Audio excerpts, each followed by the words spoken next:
Որ դեպքերում չի կարելի կատարել ատամնային իմպլանտացիա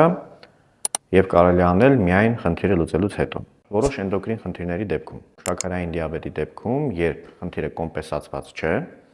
ունենք շաքարի բավականին բարձր մակարդակ, ինչպես օրինակ 11 կամ 12-ից ավելի բարձր, այդ դեպքում իմպլանտի տեղադրումը բերելու է բավականին ցածր հավանականության իմպլանտի եւ ոսկրի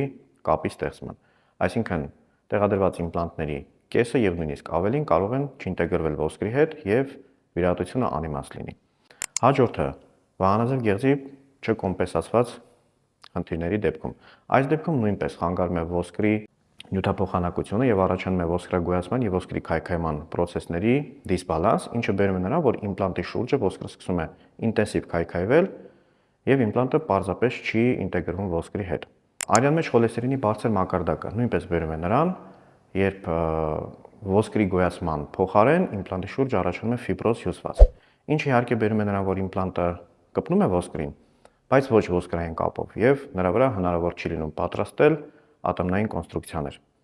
Բրուքսիզմի դեպքում բրուքսիզմը այն խնդիրն է, երբ գիշերը անկախ պացիենտից առաջանում է ծամի շմկանների տրիզմ եւ ատամների կրճտացում։ Այս դեպքում իմպլանտի միջոցով վերականգնվող ատամը անընդհատ ենթարկվելու է շատ հզոր ծամողական ճնշման, ինչը բերելու է թե կոնստրուկցիայի, թե իմպլանտի վաղաժամ, շատ կարճ ժամանակում ծնոտից անջատվելուն։ Իմպլանտ չի կարելի տեղադրել անչափահասների դեպքում, այն պարզ պատճառով, որ անչափահասների ծնոտը դեռ վերամոդելավորվում է, որոշ ուղղությամբ աճում է, որոշ ուղղությամբ հետ է գալիս, եւ հնարավոր է իմպլանտը նախ վնասի ծնոտի աճին, եւ երկրորդը հնարավոր է իմպլանտը տեղադրելուց հետո մինչև չափահաս դառնալը հայտնվի ոչ բարենպաստ դիրքում։